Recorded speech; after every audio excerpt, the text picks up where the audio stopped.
ಗೋಧಿ ಹಿಟ್ಟು ಹಾಗೂ ಈರುಳ್ಳಿ ಇದ್ದರೆ ಸಾಕು 10 ನಿಮಿಷದಲ್ಲಿ ಈ ರೀತಿ ಲಚ್ಚಾ ಪರಾಟನ ಮಾಡಿ ನೋಡಿ, ಸೂಪರ್ ಆಗಿರುತ್ತೆ ಬೆಳಗಿನ ಬ್ರೇಕ್ಫಾಸ್ಟ್ಗೆ. ಇಲ್ಲಿ 2 ಗ್ಲಾಸ್ ಗೋಧಿ ಹಿಟ್ಟಿಗೆ ರುಚಿಗೆ ಬೇಕಾದಷ್ಟು ಉಪ್ಪು ಹಾಗೂ ಅಜ್ವೈನು ಹಾಗೆ ಸಣ್ಣದಾಗಿ ಕಟ್ ಮಾಡಿದಂತಹ ಮೆಂತ್ಯ ಸೊಪ್ಪು ತೊಗೊಂಡಿದ್ದೀನಿ.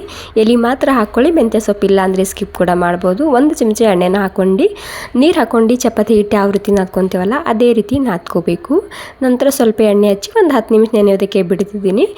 ಉದ್ದುದಾಗಿ ಕಟ್ ಮಾಡಿದಂತಹ ಈರುಳ್ಳಿನ ಈ ರೀತಿ ಕೈಲಿಂದ ಬಿಡಿಸ್ಕೋಬೇಕು. ನಂತರ ಖಾರದ ಪುಡಿ, ಧನಿಯಾ ಪುಡಿ, ಜೀರಾ ಪೌಡರ, ಗರಂ ಮಸಾಲ, ರುಚಿಗೆ ಬೇಕಾದಷ್ಟು ಉಪ್ಪು, 3 ಚಮಚ ಬಾಂಬೆ ರವೆ ಹಾಕ್ಕೊಂಡಿನಿ. ಈ ರವೆ ಹಾಕೋದ್ರಿಂದ ಸ್ಟಫಿಂಗ್ ಡ್ರೈ ಆಗಿ ಬರುತ್ತೆ, ನೀರಾಗಿ ಬರೋದಿಲ್ಲ. ಹೀಗಾಗಿ ರವೆನ ಹಾಕ್ಕೊಂಡು ಈ ರೀತಿ ಮಿಕ್ಸ್ ಮಾಡ್ಕೋಬೇಕು.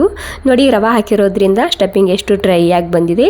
ಇಲ್ಲಿ ಹಿಟ್ಟಿ ಕೂಡ ಒಂದು 10 ನಿಮಿಷ ಆಗಿದೆ. ಇದನ್ನು ಏನಿಲ್ಲ, ಚಪಾತಿ ಯಾವ ರೀತಿ ಲಟ್ಟಿಸ್ಕೊತೇವಲ್ಲ ಅದೇ ರೀತಿ ಮೊದಲಿಗೆ ರೌಂಡಾಗಿ ಲಟ್ಟಿಸ್ಕೊಂಡು ತಗೋಬೇಕು. ನಂತರ ಸ್ಟಫಿಂಗ್ನ ಈ ರೀತಿ ನಿಮ್ಗೆ ಎಷ್ಟು ಬೇಕೋ ಅಷ್ಟು ಇಟ್ಕೋಬೋದು. ಇದನ್ನು ಈ ರೀತಿ ರೋಲ್ ಮಾಡಬೇಕಾಗುತ್ತೆ ಮತ್ತು ಇದನ್ನು ಈ ರೀತಿ ಕಟ್ ಮಾಡ್ಕೋಬೇಕು.